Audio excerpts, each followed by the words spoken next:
verses 23 and 24.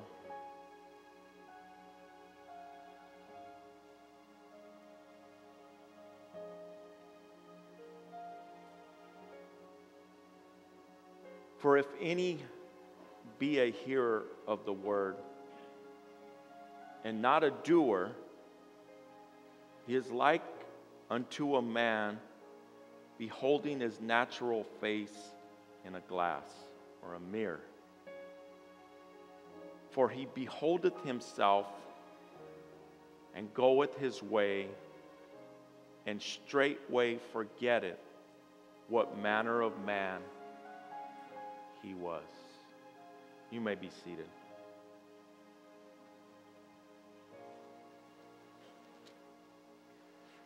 Somebody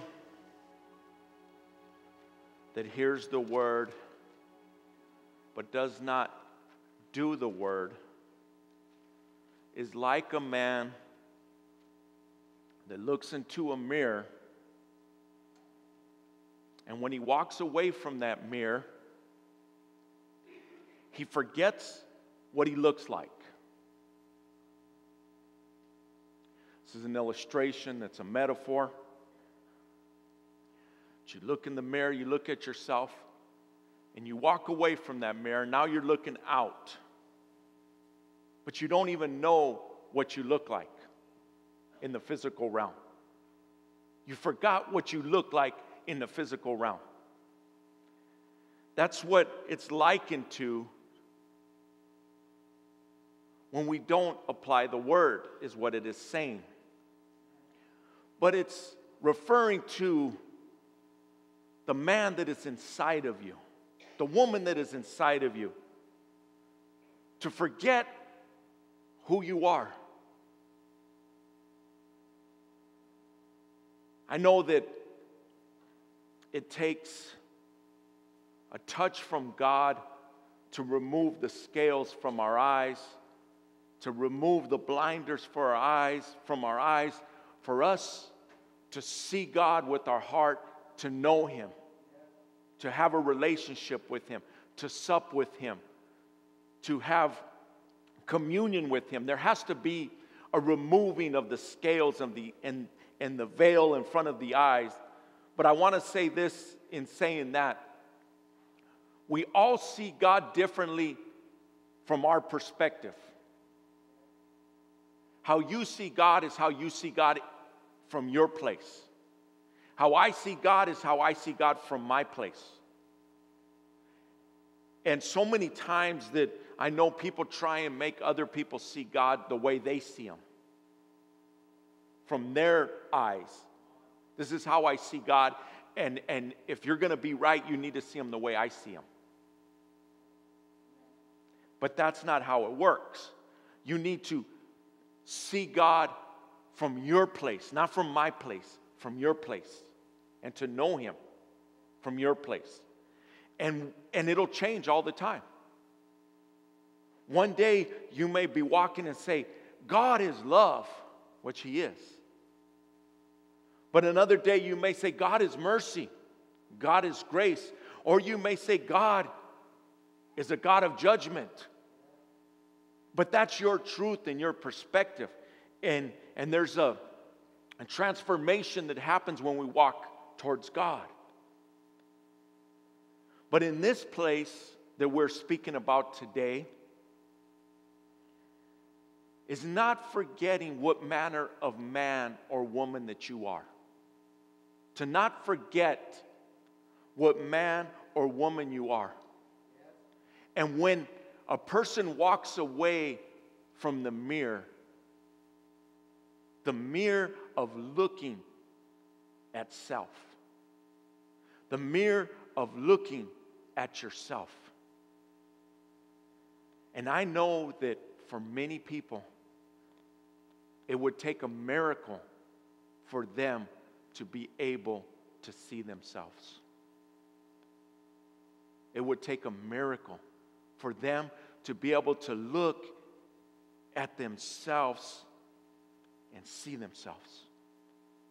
I know some of you aren't getting this, but it's very important that you try and understand what I'm trying to communicate here. This is very important in your life. It's very, very crucial. Because it's so easy for us to look at other people and see them.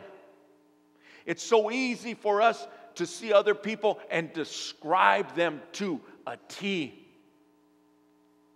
Even as we're in service today, we're in church service, we're in worship service, we're in praise service. Church is perfect. I know some of you aren't agreeing with me. Church is perfect, but people are imperfect. And what you walk out of these doors with today will say a lot about who you are. Because if you look, you will find imperfections. And you could say, well, I didn't agree with this, or I think they should have did this, or did you see this, or did you see that, or whatever that is. Does that take a special gift to do that? Are you endowed with the gift of discernment to do that? No, that's easy to do. But it takes somebody special to walk away and begin to see the inner workings of the hand of God. Yes, we are imperfect people, but we have a perfect God. And that perfect God is doing a work that you can see that work that He is doing. But to walk away and be able to point out other people's flaws doesn't mean anything. Any Joe Schmo can do that. But I ask you, can you walk away and describe yourself? Can you walk away and describe yourself? Can you identify yourself? So many times people can recognize and point out flaws in other people that are the exact flaws of themselves, but they don't even know it. The Bible says to love your neighbor as you love yourself. To love your neighbor as you love yourself. Well, how do you love your neighbor if you don't love yourself? You can't. So some of you may question, why is this person not like this or not like that? A big part of the answer is the way they see themselves. Quickly, I want to say the wrong way that this happens. The term is narcissism. And what narcissism is, a narcissist is somebody who has fallen in love with an image of themselves. I know some of you wouldn't like me using this word, but it comes from looking at themselves and it was in a pond, but like a mirror, seeing and falling in love with a fantasy of themselves, an image of not their true self. And when somebody does that, they become twisted. They become selfish. They become self-centered. They become without empathy. It's all about them. If it's not about them, they have nothing of ability to be engaged if it's not about them or something to do with them. That's narcissism. A narcissist has no empathy, has no compassion towards other people, has no selflessness. It's all about them. But what has happened is they have fallen in love with an image of themselves, not their true selves. Let me say this again on a lateral move here. Why a lot of marriages fail? This is why a lot of marriages fail. It's because mostly the man portrays themselves as an image, not their true self. And what happened is the woman fell in love with the person that they thought was that image. But when you build a relationship and you live together and you begin to move forward, the true self begins to